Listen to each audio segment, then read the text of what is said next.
এই রিপোর্টটা পুরো না দেখে কিছু কথা বলেছি যেগুলো আজকে সংশোধন করতে চাই। আমরা নতুন করে কোনো তদন্ত কমিশন করব না, যেহেতু জাতীয় একটা স্বাধীন তদন্ত কমিশন গঠিত হয়েছে এবং তারা দক্ষ উপযুক্ত ব্যক্তিদের দ্বারাই গঠিত হয়েছিল। তাদের রিপোর্টে আমি একটা গ্ল্যান্স যা দেখেছি, যেহেতু আজকে কথা বলতে হবে সেই জন্য, তাতে যে সমস্ত সুপারিশমালা এসছে প্রায় 70টি মনে হলো।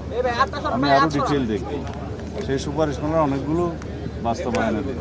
আর বিচারাধীন যে মামলাগুলো আছে, কিছু আপিল পর্যায়ে আছে, কিছু অ্যাপিলেট ডিভিশনও হয়তো আছে, এই জুডিশিয়াল প্রসেসটা সমাপ্ত করা হবে। আর অন্যান্য যে সমস্ত রিকমেন্ডেশনস আছে এগুলো আমরা ধাপে ধাপে বাস্তবায়ন করবো ইনশাআল্লাহ।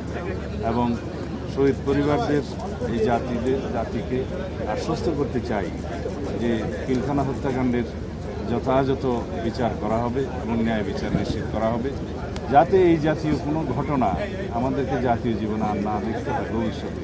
সেজন্য যে সমস্ত পদক্ষেপ নেওয়া জরুরি, সমস্ত পদক্ষেপগুলো আমরা নেব ইনশাআল্লাহ।